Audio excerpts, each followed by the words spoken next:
Good morning, everybody, and welcome back to The Walk. Today is Thursday, November 23rd, and today is Thanksgiving. So I want to give out a special happy Thanksgiving to all of you and encourage you to take the time to sit back and really ponder how much we have to be thankful for because we have this relationship with Jesus Christ. It really is special to be a part of his kingdom. It's a special privilege. We are covered with that unending supply of grace that we don't deserve, and that's a lot to be thankful of. So yesterday I told you that today we would be diving into what this silence in heaven for half an hour in Revelation 8:1 is all about. And I found a great article on BibleStudyTools.com, and it gives us a few possibilities of what this might have meant, what this was all about, and how it came into play.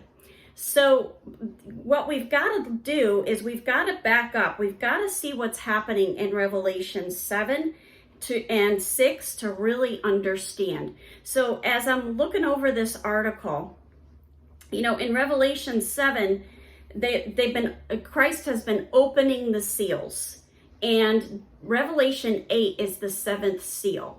In Revelation 7, there is a pause, kind of an interlude, so to speak, an interruption in the opening of the seals, because this last seal has huge impact and huge power behind it. So during this time, he's seeing people before the throne of God. They're praising God, they're proclaiming who he is. And then in Revelation 1, Jesus opens that seventh seal. When that happens, there's this hush.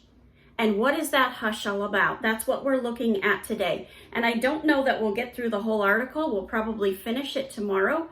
But in this hush, there's a few possibilities. And I really wanted to find out more about that hour. And unfortunately, I didn't find much.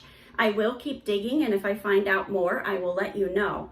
But one of the possibilities is that this silence in heaven may have been like a deep respect and awe. It was like, whoa, here we are. We are in a place of awe. It's kind of like when you come to that mountaintop view and it's so beautiful, everyone is just so silent. That's a small, minute piece of what it would be like to be sitting there in the throne of God and looking at him.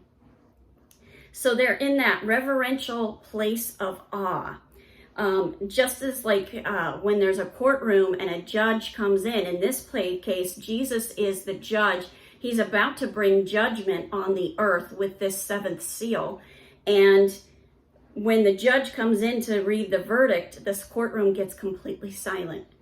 It's kind of like that. Everything gets completely silent because here comes the judgment, and they're in awe of God's power and who he is.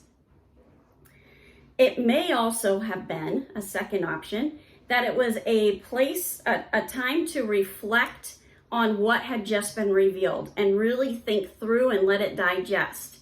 Now God, all of heaven is seeing God's plan to judge the wickedness in the earth. That's a quote from BibleStudyTools.com. And heaven remains silent because they're waiting for that judgment. They're waiting for that to come through and see what that will be like. Now, we've got to realize that when you are faced with God's presence, none of us are worthy to be in God's presence. All of us are only able to endure being in God's presence and actually be in awe of who he is and be floored at what God is doing because of what Jesus Christ did on that cross and paying the price for our sins because of the resurrection. It's because we're redeemed that we can be a part of that crowd of people in the throne room that has that silent hush. On this Thanksgiving Day, take the time to be thankful for that because we are so very blessed to be a part of it. Have a wonderful day. God bless, and keep walking the walk.